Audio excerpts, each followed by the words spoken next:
Hi, this is Anjana. 40 से 40 crore lockdown के वो 40 दिन की ऑथर। हाँ, ये मेरा इंट्रोडक्शन नहीं है इस चैनल के लिए। मैं ऑथर हूँ, लेकिन अब मैं फाउंडर हूँ हैप्पीनेस सेंटर की। So hi, this is Anjana. I am founder of happiness centre, Anjana's happiness centre, जहाँ पे सीनियर सिटीजन्स के लिए जगह बनी हुई है बहुत प्यारी सी इंदौर में।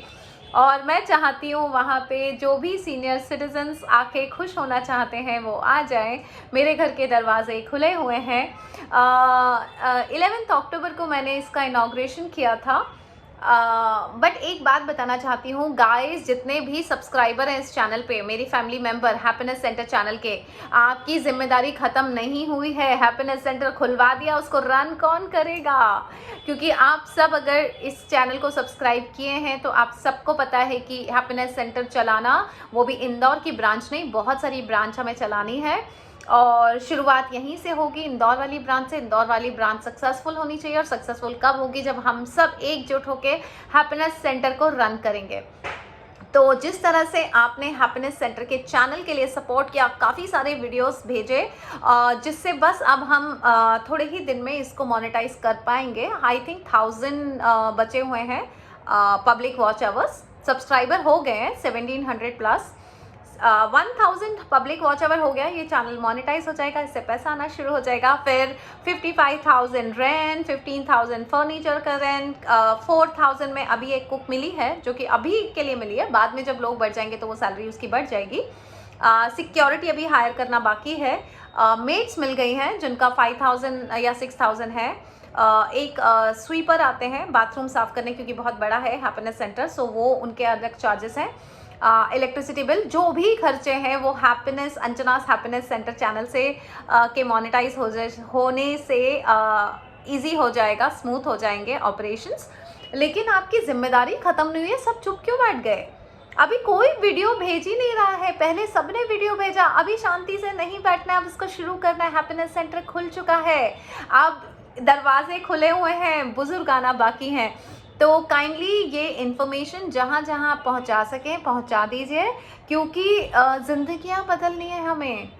बड़ा सा घर तो ले लिया, ज़िंदगियाँ कब बदलेंगे? पर्पस हमारा ज़िंदगियाँ बदलनी है। पर्पस हमारा है कि बुज़ुर्गों को हमें अच्छा वक्त देना है। हमारा पर्पस है कि बुज़ुर्गों को ज़िंदगी देना है, बुज़ुर्गों को वो होप्स देना है कि जब वो आफ्टर सर्टन एज जीना भूल जाते हैं, और वहाँ पे आके हम जीना सिखाएंगे, मैं सिखाऊंगी, आप सिखाएंगे, और जो भी हैप्पीनेस सेंटर का स्टाफ होगा, जो भी उससे जुड़ना चाहेंगे, वो सब सिखाएंगे। सो अभी भी कई ऐसे पेरेंट्स हैं जो डरते हैं ओल्ड एज होम में आने से। एक हैं इंदौर में, उनसे मेरी बात हुई।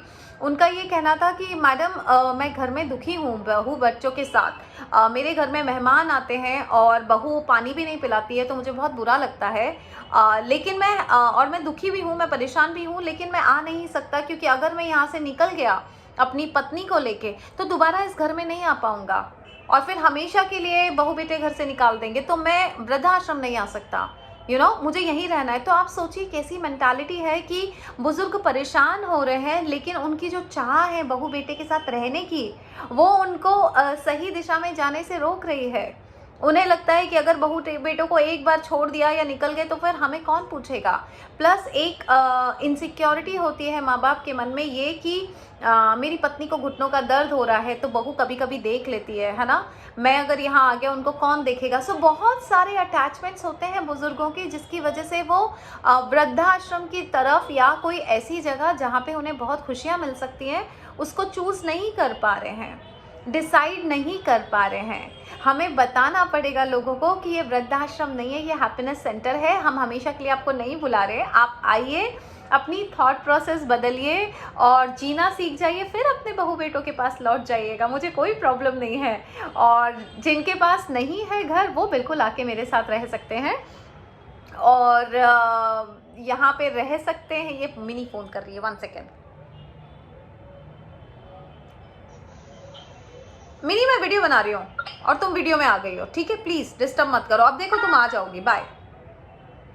हाँ, सो ये मैं इसलिए बता देती हूँ, सब कुछ वीडियो में ले लेती हूँ, आपको पता है मेरी लाइफ है ना। सब आप लोग फैमिली मेम्बर ही तो हो, तो मैं वीडियो को प्रोफेशनल बनाने में इंटरेस्टेड नहीं रखती हूँ जितना लाइवली बनाने में इंटरेस्ट रखती हूँ।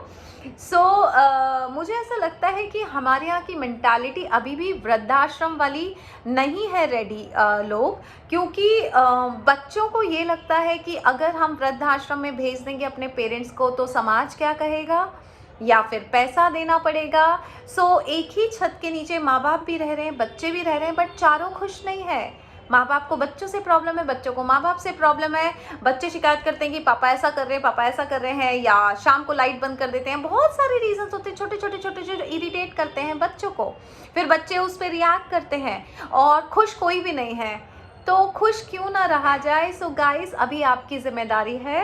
हैप्पीनेस सेंटर की ब्रांच खुल चुकी है, घर रेडी है। अब जिस हद तक हम लोगों तक ये बात पहुंचा सकें कि हैप्पीनेस सेंटर खुल गया है, यहाँ पे लाइफ बदली जाती है, यहाँ पे सोच बदली जाती है, और जब सोच बदलती है तो लाइफ बदल जाती है।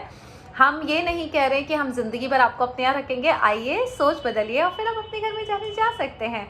अभी मेरे एक और स्टूडेंट हैं, उनके पेरेंट्स भी हैं इंदौर में और अकेले रहते हैं वो, और बच्चे यूएस में रह रहे हैं या यूके में रह रहे हैं, बच्चों को वापस आना नहीं है, लेकिन पेरेंट्स अकेले रह रहे हैं। क्यों रहना है अकेले? जब 4 लोगों से घिर के रहा जा सकता है तो अकेले क्यों रहना है? सो बहुत सारी मेंटालिटीज़ हमें बदलनी है, सोच बदलनी है बुज़ुर्गों की, जिससे वो हैप्पीनेस को चुने। परिवार जहाँ पे खुशियाँ नहीं है, या खुशी जहाँ पे परिवार नहीं है, आपको खुशियाँ चुननी पड़ेंगी। जब खुश रहेंगे तो सब खुश रहेगा, और जब आप खुश हो जाएंगे, आपकी सोच बदल जाएगी, तो यही परिवार जो अभी आपसे खुश नहीं है वो भी खुश रहेगा, और फिर वापस से हो सकता है परिवार बन जाए।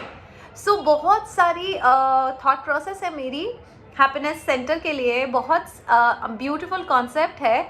आप एक बार आइए, पधारिए, हमारे यहाँ मेहमान नवाजी कीजिए, और अगर ऐसा लगता है कि आपकी ज़िंदगी बदली, 30 दिन रहने आ जाइए। 30 दिन में आपकी थॉट प्रोसेस बदलिए। मैं कोशिश करूँगी जिससे आप भी आगे। मेरे कई स्टूडेंट हैं जो लॉ ऑफ अट्रैक्शन की टीचिंग्स अपने फ्रेंड्स को, किसी ना किसी को दे रहे हैं और उनसे ज़िंदगी बढ़ा रहे हैं। मैं चाहती हूँ बुजुर्ग लोग भी अब ये जिम्मा उठाएं। आप रिटायर हो चुके हैं, जिम्मेदारियों से मुक्त हो चुके हैं, कृपया हैप्पीनेस सेंटर आएँ, भले ही 2 घंटे के लिए आएँ, 4 घंटे के लिए आएँ, और मेरे साथ बात करें, सोच बदलें, जिससे आप अपने साथ वालों की सोच बदल सकते हैं। इसलिए धीरे धीरे ये जो बुज़ुर्ग वाला जो ये है फैमिली है, वो सब भी एक अच्छी नई सोच के साथ अपने ही परिवार के साथ खुशी खुशी रह सकते हैं।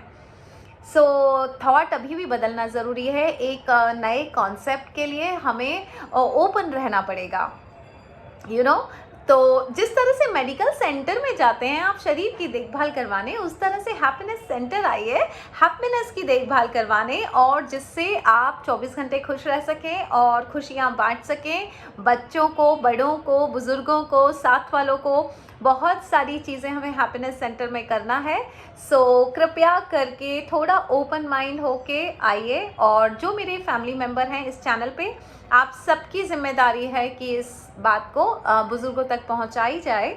इंदौर में, मुंबई में, उज्जैन में, जो भी आसपास की जगह है, अगर कोई बुज़ुर्ग है जिन्हें एक घर की ज़रूरत है, उन्हें मेरे हैप्पीनेस सेंटर का एड्रेस बताया जाए और उन्हें भेजा जाए।